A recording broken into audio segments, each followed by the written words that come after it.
미 국방부 펜타곤이 발칵 뒤집혔습니다. 지난 50년간 미국이 독점해온 연간 35조 원 규모의 중동 방공 시장이 단 하룻밤 만에 허물어지는 순간이었습니다. 버지니아 알링턴 펜타곤 지하 3층 합동정보실 새벽 2시 위성 모니터 너머로 페르시아만 상공을 가르는 253개의 붉은 궤적이 떠올랐습니다. 이란이 아랍에미리트 UAE를 향해 쏟아낸 탄도미사일과 자폭 드론들이었습니다. 바로 그 순간 아부다비 인근 6곳에서 푸른 궤적들이 일제히 솟아올랐습니다. 제가 지난 18개월간 필사적으로 막으려 했던 대한민국 중거리 지대공 미사일 청웅2였습니다.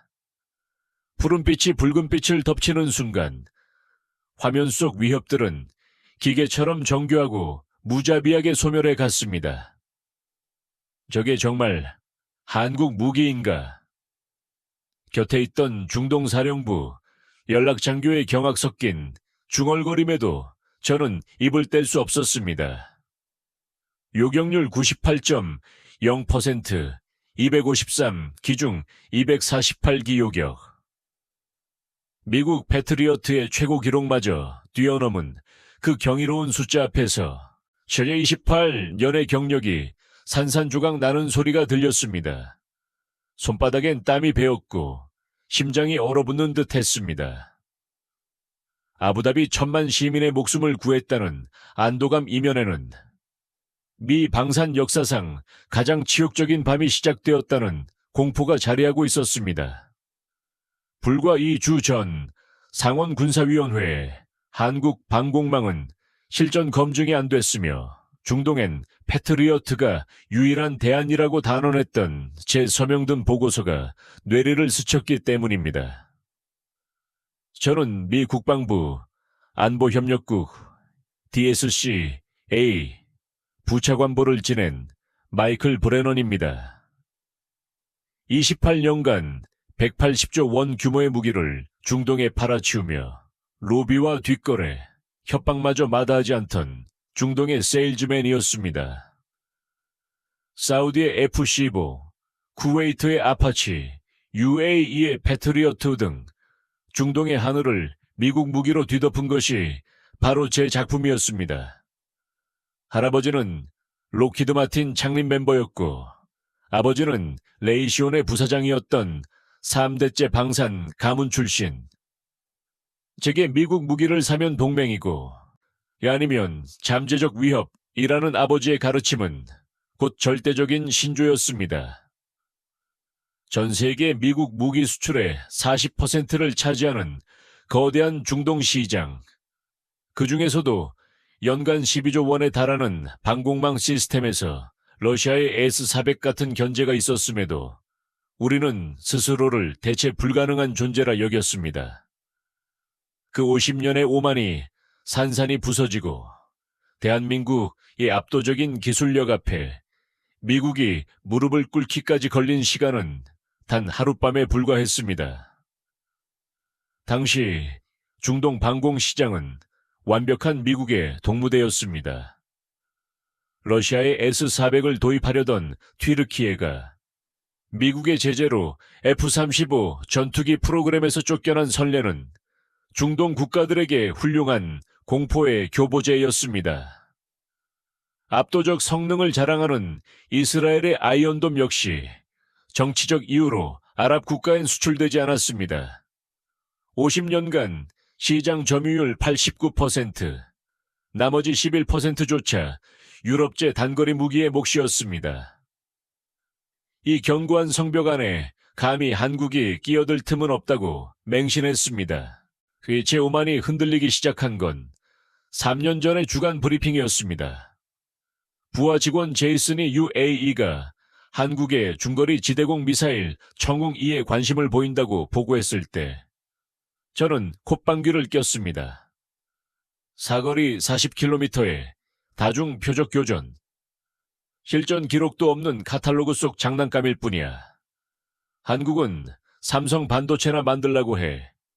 걸프전 이래 30년간 수천 번의 실전을 치른 패트리어트의 신뢰도 앞에서 한국의 제안은 삼류 코미디 같았습니다.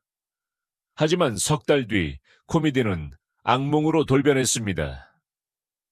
UAE 공군 사령관을 포함한 17명의 대규모 실사단이 한국으로 향했고 굳건하던 미국과의 패트리어트 협상은 차갑게 얼어붙었습니다. 다급히 입수한 한국의 제안서는 충격 그 자체였습니다. 전공 이 6개 포대의 도입 가격은 4조 5천억 원, 동일 수량의 패트리어트 12조 원, 대비 3분의 1에 불과한 가격이었습니다. 게다가 10년 후 현지 부품 생산을 보장하는 파격적인 기술 이전까지 포함되어 있었습니다. 핵심 기술 독점을 절대 원칙으로 삼는 미국 방산업계로서는 상상조차 할 수 없는 파괴적인 조건이었습니다. 이건 말도 안 되는 덤핑이야. 단순한 저가 공세가 아닌 압도적인 제조 경쟁력이라는 제이슨의 분석에 저는 중동 담당 과장 앨리슨 코너를 긴급 호출했습니다. 35조 원 규모의 중동 시장 전체가 도미노처럼 무너질 수 있는 절체절명의 위기. 우리는 즉각무자비한 사보타주 방해 공작에 돌입했습니다. 첫째, UAE 이 국방부에 한국 무기 도입 시 기존 패트리어트의 정비 및 업그레이드를 전면 재검토하겠다는 공식 서한을 보내며 사실상 으름장을 놓았습니다. 둘째, 비공식 채널을 총동원해 한국 무기는 실전 검증이 안 됐고 장기 운용 시 부품 수급이 불가능하다는 교묘한 흑색 선전을 퍼뜨렸습니다. 셋째, 제조사 레이시온을 압박해 12조 원이던 패트리어트 가격을 9조 원까지 후려쳤습니다. 모든 카드를 쏟아부었지만 앨리슨의 서늘한 경고가 제 귓가를 맴돌았습니다. 부차관보님, 청웅 2의 스펙은 사거리만 약간 짧을 뿐 패트리어트와 놀랍도록 흡사합니다. 중거리 방공망으로는 완벽한 수준이에요. 영원할 것 같았던 우리의 거대한 방산 제국에 돌이킬 수 없는 치명적인 균열이 시작되고 있었습니다. 스펙이 전쟁터에서 총알을 막아줍니까? 종이 쪼가리에 적힌 숫자는 전장에서 아무 의미가 없습니다.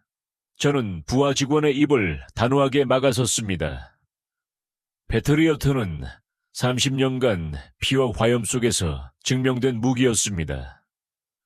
한국이 시험장에서 표적기 몇 개를 맞춘 것 따위는 비교조차 될 수 없었습니다.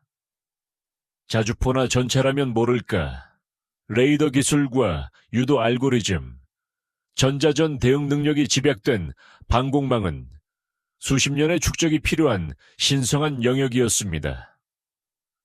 감히 한국이 20년 만에 넘볼 수 있는 성벽이 아니라는 저의 오만은 절대적이었습니다. 그날 저녁 버지니아주 맥클린의 자택으로 돌아온 제 얼굴엔 초조함이 역력했습니다. 한국이 미사일도 만들어 라며 의아해하는 아내 캐서린의 반응이 곧 전 세계의 상식이었습니다. 저는 와인잔을 굴리며 무자비한 방역을 계획했습니다. 내일 당장 UAE 대사관을 압박하고 레이시온의 중동 담당 부사장 데이비드 포스터를 움직일 참이었습니다. 무기는 카탈로그 스펙으로 팔리지 않습니다. 한미 동맹, 정치적 영향력, 안보 보장이라는 거대한 패키지 앞에서 한국의 얄팍한 가격 경쟁력은 무너질 것이라 확신했습니다. 하지만 제 치명적인 패착은 단 하나. 무기가 실제로 하늘에서 미사일을 격추하는 순간 그깟 정치 로비와 동맹의 수사는 한낱 신기루처럼 사라진다는 진리를 상상조차 하지 못했다는 것입니다. 2주 뒤 펜타곤 식당. 저는 오찬을 빙자해 주미 UAE 국방무관 하마드 알 라움이 대령을 불러냈습니다. 대령, 천궁, 이를 고집한다면 기존 패트리어트 시스템의 정비와 업그레이드에 심각한 변수가 생길 수 있습니다. 그것은 기술적 조언을 가장한 명백한 정치적 협박이었습니다. 하지만 물을 들이켜는 하마드 대령의 눈빛은 한치의 흔들림도 없었습니다. 브레넌 부차관보님, 두 무기의 가격 차이가 무려 7조 원입니다. 우리 해군의 전력 현대화 예산 전체와 맞먹는 금액이죠. 국가안보에 가격표를 붙이는 건 위험한 도박입니다, 대령. 제가 억눌린 분노를 삼키며 경고하자 그는 냅킨을 접으며 서늘하게 응수했습니다. 우리는 안보에 가격표를 붙이는 게 아니라 동일한 안보를 합리적으로 쟁취하려는 겁니다. 그것이 도박인지 아닌지는 오직 결과가 증명하겠죠. 그 서늘한 예언의 무게를 깨닫는 데는 그리 오랜 시간이 걸리지 않았습니다. 4개월 뒤 철옹성 같던 댐이 무너졌습니다. UAE가 4조 5천억 원 규모의 천궁2 도입을 공식 발표한 것입니다. 제 18개월간의 필사적인 공작이 허공으로 흩어진 순간이었습니다. 브레넌, 자네가 막는다며 UAE가 넘어가면 사우디가 흔들리고, 사우디가 흔들리면 중동 전체를 뺏기는 거라고. 수화기 너머로 레이시온 포스터 부사장의 비명이 터져 나왔습니다. 저 역시 누구보다 잘 알고 있었기에 입술을 깨물 수밖에 없었습니다. 전화를 끊고 바라본 펜타곤 5층 창밖, 워싱턴의 겨울 하늘은 잿빛이었습니다. 50년간 단 한 번도 허락하지 않았던 미국 방산 제국의 하늘에 거대한 균열이 가고 있었습니다.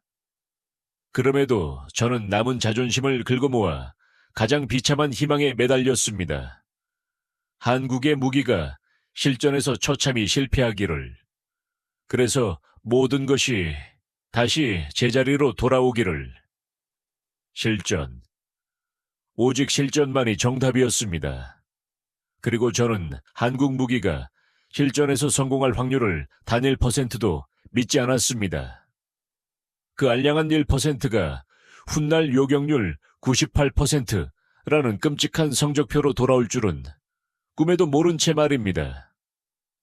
UAE가 천궁2 도입을 공식화했지만 저는 패배를 인정하지 않았습니다. 이 실제 배치까지 남은 시간 동안 판을 뒤집기 위해 펜타곤 내부에 중동 방공, 파트너십 강화팀이라는 그럴싸한 이름의 특별 태스크포스를 꾸렸습니다.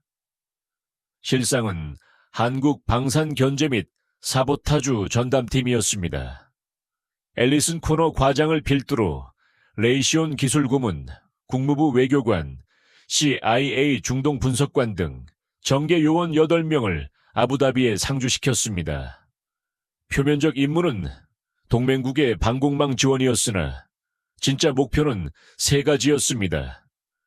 천궁2의 기술적 결함을 이잡듯 찾아내고 UAE, 이 군 수뇌부의 패트리어트의 우월성을 끊임없이 주입하며 한국 무기 도입이 미 UAE 동맹에 심각한 균열을 초래할 것이란 공포를 심는 것.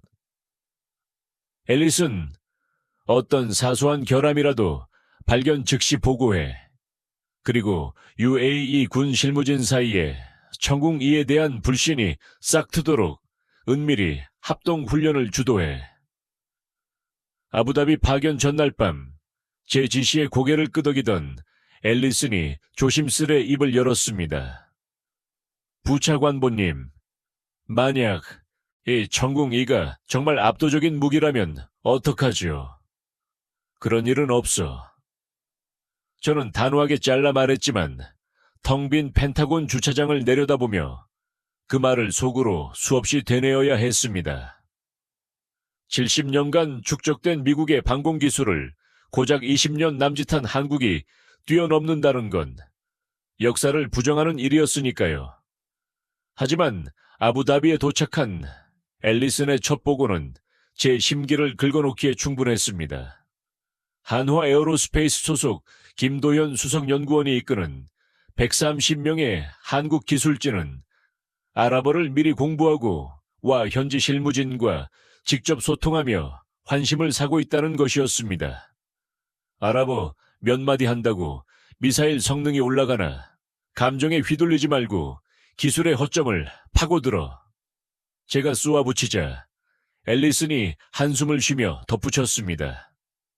더 당혹스러운 건 한국 팀장 김도현이 식당에서 제게 먼저 다가와 인사했다는 겁니다. 우리가 DSC A 소속인 걸 뻔히 알 텐데도 A 궁금한 게 있으면 언제든 현장을 보여주겠다더군요. 우리의 사보타주 공작을 후원이 꿰뚫고 있으면서도 현장을 공개하겠다는 태도. 당시엔 그것이 촌스러운 순진함이라 비웃었지만 훗날 뼈저리게 깨달았습니다. 그것은 결코 무너지지 않는다는 오만한 자신감이었습니다. 3주 뒤 저는 참지 못하고 직접 아부다비로 향했습니다. 3월임에도 37도를 웃도는 숨막히는 사막의 열기 속에서 첫 번째 천궁, 이 포대 설치 현장을 마주한 순간 제 눈을 의심했습니다. 레이더 차량과 발사대 4기, 지휘 통제 차량이 이미 자리를 잡은 채 케이블 연결 작업이 분주히 돌아가고 있었습니다. 저게 1번 포대라고. 작업 시작한 지 며칠이나 됐어. 38일입니다. 앨리슨의 대답에 저는 미간을 찌푸렸습니다. 121. 그것이 우리 패트리어트 포대 하나를 설치하는 데 걸리는 최소한의 시간이었기 때문입니다. 처음으로 제 견고했던 확신에 미세한 파열음이 들리기 시작했습니다. 예정보다 빠른 건 결코 좋은 게 아니야. 에이, 서두르면 반드시 치명적인 실수가 나오기 마련이지. 제 말에 앨리슨의 표정은 미묘하게 일그러졌습니다. 지난 3주간 한국팀의 작업을 밀착 감시했음에도 단 하나의 기술적 결함조차 찾아내지 못했다는 보고는 제 신경을 날카롭게 긁었습니다. 결국 저는 도살장에 끌려가는 심정으로 천궁 이 설치 현장을 직접 확인해야 했습니다.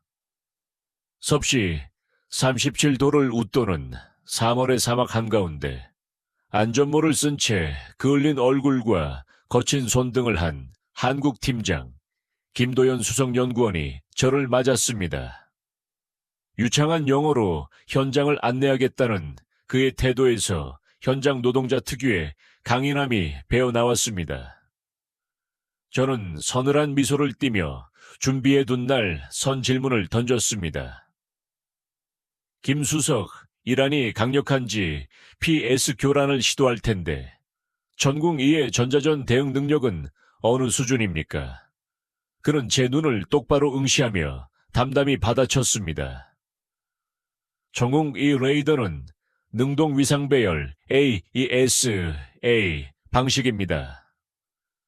GPS에 의존하지 않는 독립형 추적 시스템을 갖춰 혹독한 전자전 환경에서의 성능은 이미 수차례 검증을 마쳤습니다.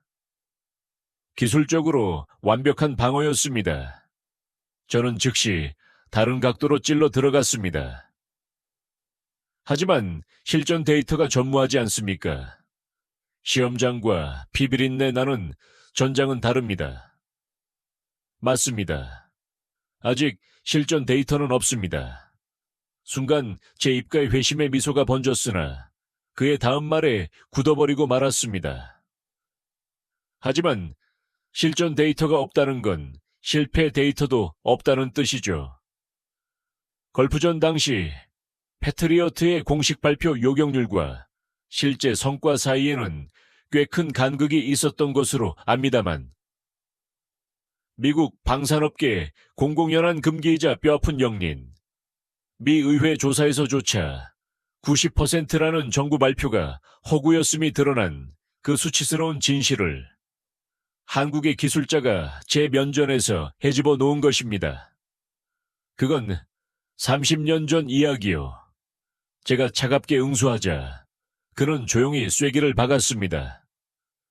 30년 전의 실패가 오늘의 교훈이 되듯 우리의 오늘 시험이 내일의 실전이 될 겁니다. 우리는 완벽하게 준비하고 있습니다. 오만불손하다며 속으로 이를 갈았지만 현장을 빠져나오며 목격한 장면은 묘한 잔상을 남겼습니다. 숨막히는 사막의 열기 속 땀으로 흥건히 젖은 등판을 한 채 펄펄 끓는 발사대 철판 밑에 기어들어가 묵묵히 점검을 이어가는 젊은 한국 기술자들의 집념. 물론 저는 그것을 단순한 성실함으로 치부하며 애써 평가절하했습니다. 성실함이 기술의 격차를 메울 순 없다고 맹신했으니까요. 하지만 숙소로 돌아가는 차 안 앨리슨의 보고는 제 마지막 방어 기제마저 산산조각냈습니다. 한국 팀의 1번 포대 완성까지 걸린 최종 시간은 58일.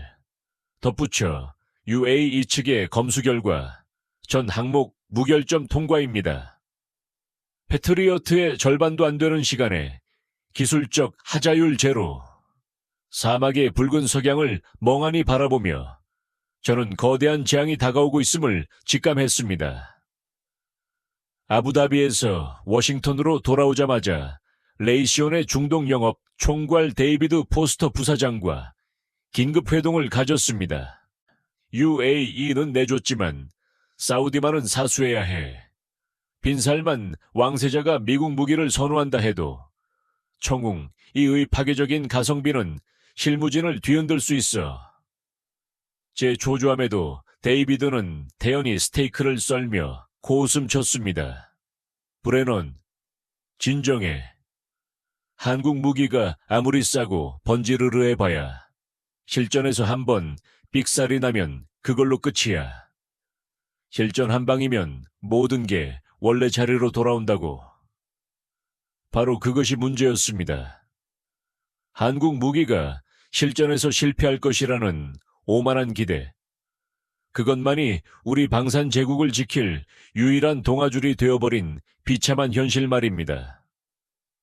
만약 실전에서 실패하지 않는다면 제 우려 섞인 질문에 데이비드는 너털웃음을 터뜨렸지만 그 소리는 오히려 제 내면의 불안을 증폭시켰습니다. 아부다비에서 돌아온 이후 저는 미세하게 흔들리고 있었습니다. 58일 만에 무결점으로 포대 설치를 끝낸 한국 기술진의 압도적인 퍼포먼스는 단순한 요행이나 성실함으로 치부할 수 없는 영역이었습니다.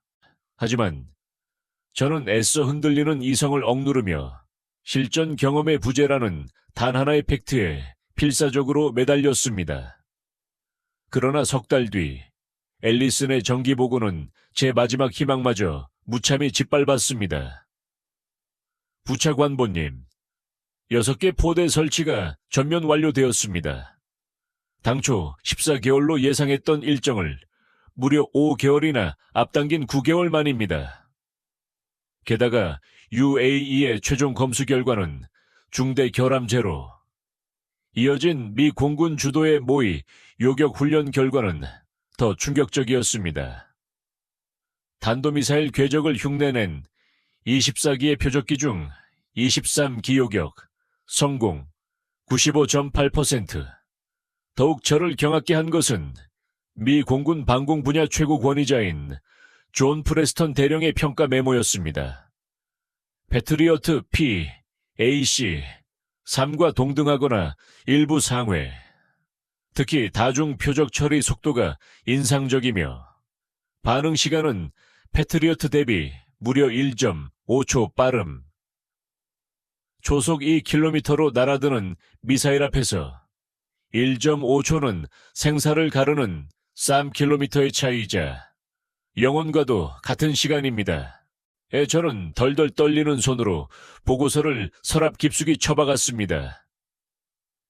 석 달 전만 해도 장난감이라더니 놀란 아내의 물음에 저는 와인잔을 쥔 채 씁쓸히 뇌까렸습니다.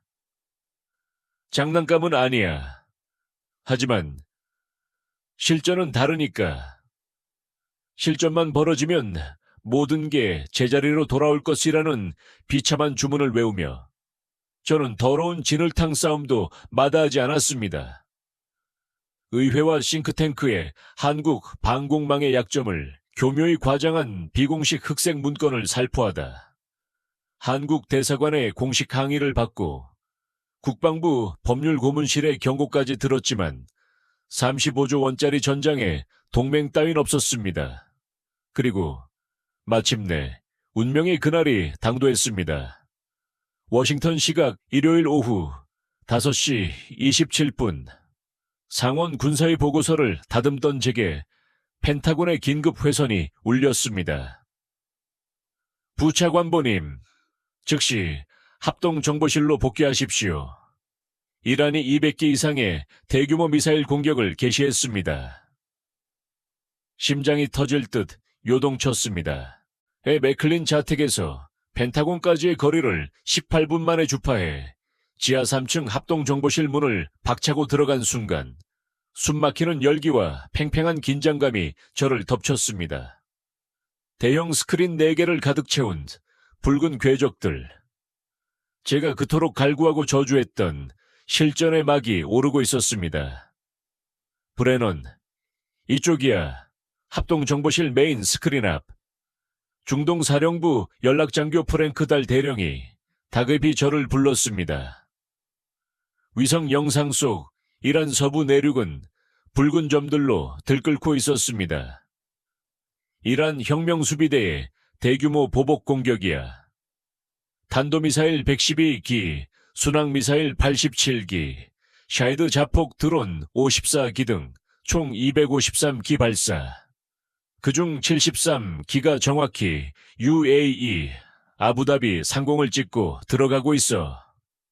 프랭크의 브리핑에 제 2다리의 힘이 풀렸습니다. 패트리어트는 노후화로 가동 제한 상태야. 실질적인 방공망은 정웅-2 하나뿐이야. 그 말이 서늘한 칼날이 되어 제 가슴을 깊숙이 찔렀습니다. 제가 지난 18개월간 필사적으로 짓밟고 조롱했던 바로 그 한국 무기가 180만 아부다비 시민의 명운을 짊어지게 된 것입니다. 정웅, 이 전포대 레이더 정상 가동, 표적 추적 및 1, 2, 3번 포대 교전 준비 완료. 분석관의 보고와 함께 초속 2km로 페르시아만을 건너오는 붉은 궤적들을 향해 푸른 점들이 솟구치기 시작했습니다. 단 한 번의 실수도 용납되지 않는 생사이기로. 워싱턴 시각 오후 6시 18분 첫 교전이 벌어졌습니다. 푸른 점과 붉은 점이 직격하는 순간 위협은 산산이 부서졌습니다. 요격 확인. 1번 포대 첫 교전 성공. 합동정보실의 짧은 탄성이 터져 나왔지만 여전히 72기의 죽음이 쏟아져 내리고 있었습니다. 제 손바닥은 식은땀으로 흠뻑 젖어들었습니다. 미국 방산의 절대적 위상을 지키려면 천궁인은 처참히 실패해야만 했지만 수백만 명의 대학살을 막으려면 천궁인은 기적처럼 성공해야 했습니다. 극단적인 두 감정이 제 숨통을 잔인하게 조여왔습니다. 화면은 이내 아수라장으로 변했습니다. 무리지어 쇄도하는 붉은 점들을 향해 푸른 점들이 기계처럼 냉혹하고 정밀하게 쏘아 올려졌습니다.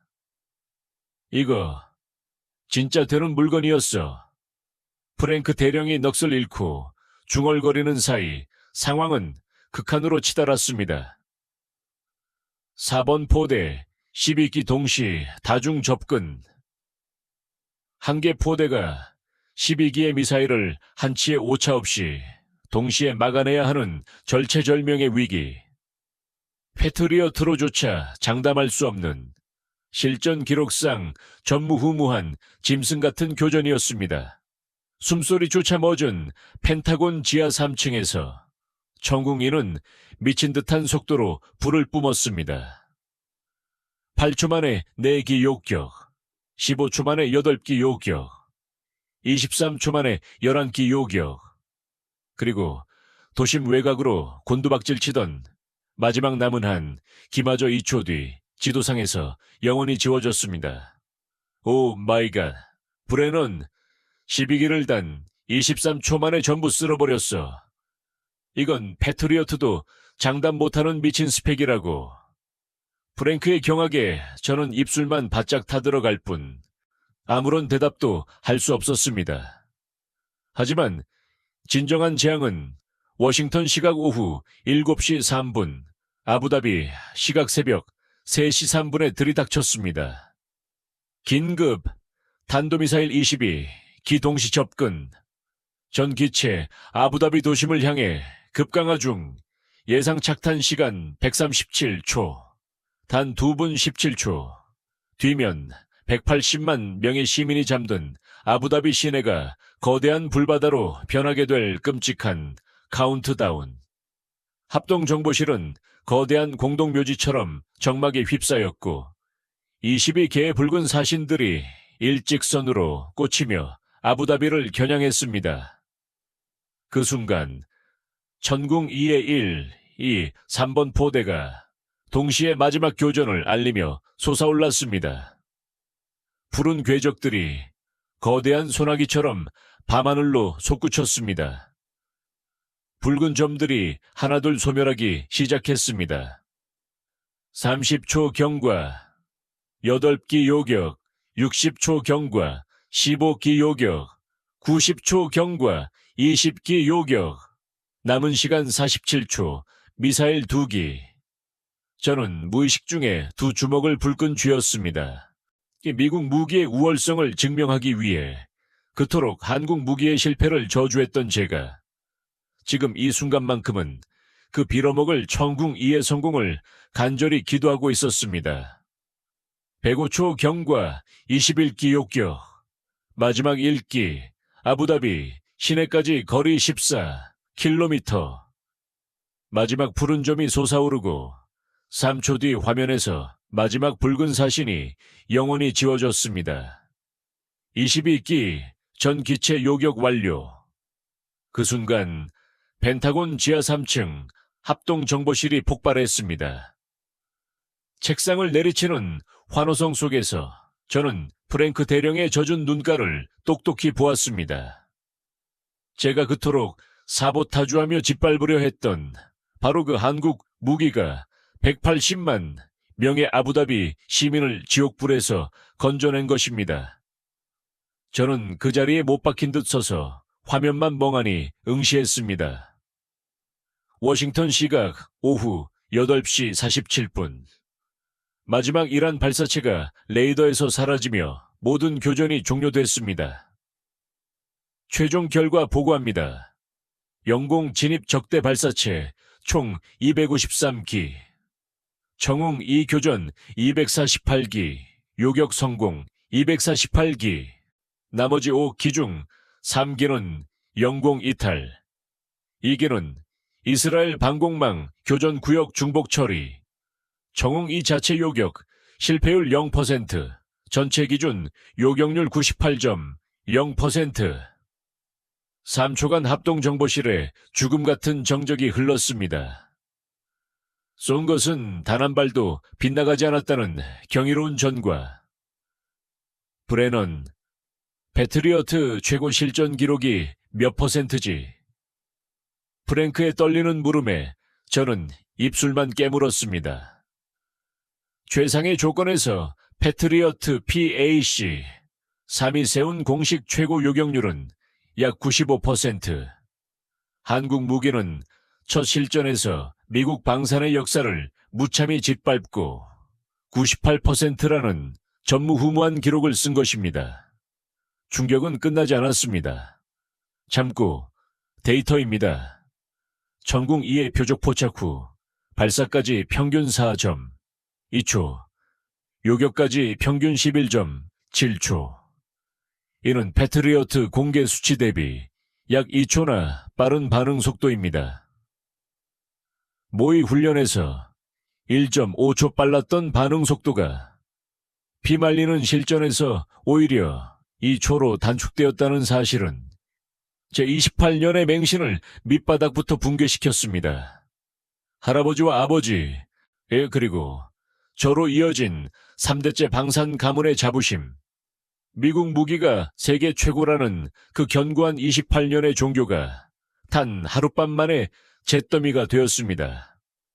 텅 빈 복도 끝, 창문 너머로 워싱턴의 불빛을 응시하던 제 뇌리에 섭씨 37도의 사막 한가운데서 펄펄 끓는 철판 아래로 기어들어가 땀 범벅이 된 채 점검을 반복하던 젊은 한국 기술자의 뒷모습이 선명하게 떠올랐습니다. 그들의 묵묵한 집념이 오늘 180만 명의 생명을 구한 것입니다. 저는 떨리는 손으로 앨리슨에게 전화를 걸었습니다. 결과, 봤어. 예, 부차관보님. 3주간 현장을 감시했지만 이 정도일 줄은 상상도 못했습니다. 수화기 넘어 앨리슨의 목소리가 잘게 떨리고 있었습니다. 앨리슨, 우리가 틀렸어.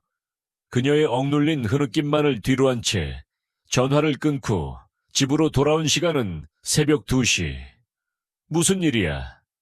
이란이 미사일을 쐈다며. 소파에서 졸다 깬 아내 캐서린이 기겁하며 물었습니다. 다 막았어. 당신이 장난감이라고 했던 그 한국 무기가. 소파에 털썩 주저앉은 제 손을 잡은 아내의 물음에 저는 텅 빈 눈으로 중얼거렸습니다. 98%야. 253 기중 248기 요격. 쏜 건 단 한 발도 빗나가지 않았어. 자체 실패 제로. 아내 캐서린이 제 등을 쓸어내리며 물었습니다. 그게 그렇게 대단한 거야. 미국 패트리어트 최고 기록마저 뛰어넘은 수치야. 저는 미세하게 떨리는 두 손을 감싸주며 고개를 떨궜습니다. 문제는 내가 불과 2주 전 상원군사위원회에 한국 방공망은 실전 검증이 안 된 위협 불가라며 패트리어트만이 유일한 대안이라고 허위 보고를 올렸다는 거야. 그 오만한 확신이 하룻밤새 최악의 위증이 되어버렸어. 그리고 다음날 아침 전 세계가 발칵 뒤집혔습니다. 제 견고했던 세상도 함께 붕괴하기 시작했습니다. CNN의 선제 보도. 한국제 방공망, 이란 대규모 공격 저지. 요격률 98%를 신호탄으로 글로벌 방산 매체들이 벌떼처럼 들고 일어났습니다.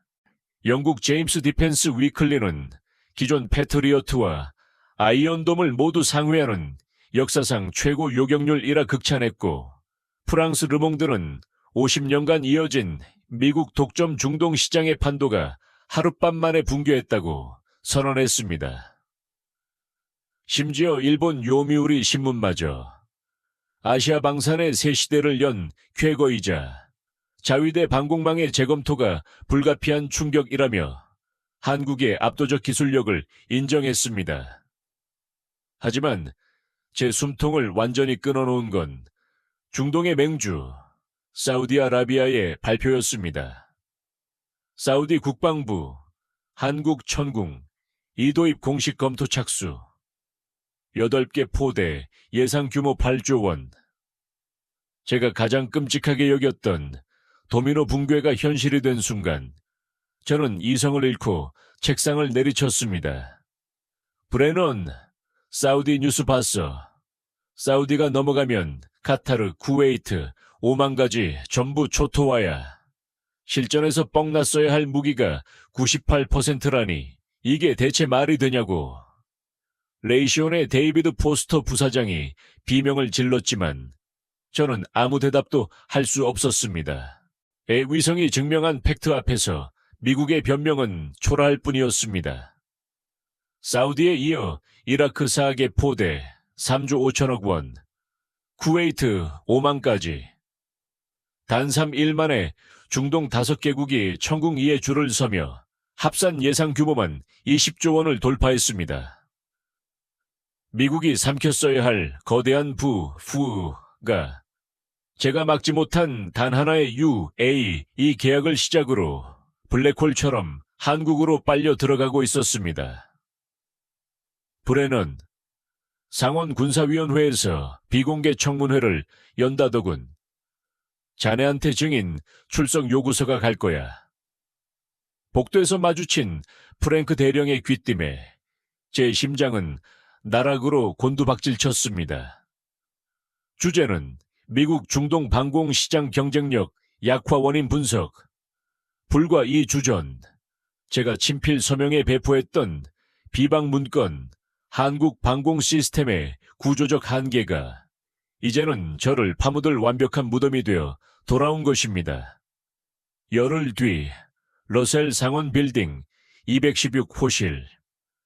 수십 번이나 당당하게 걸어 들어갔던 그 마호가니 문을 그날 저는 사시나무처럼 떨리는 다리로 밀고 들어갔습니다.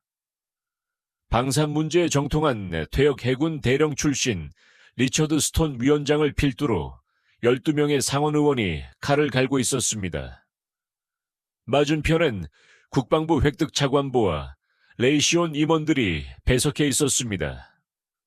오늘 청문회는 중동 방공 작전의 충격적인 결과와 미국 방산 경쟁력의 치명적 붕괴를 규명하기 위해 소집되었습니다.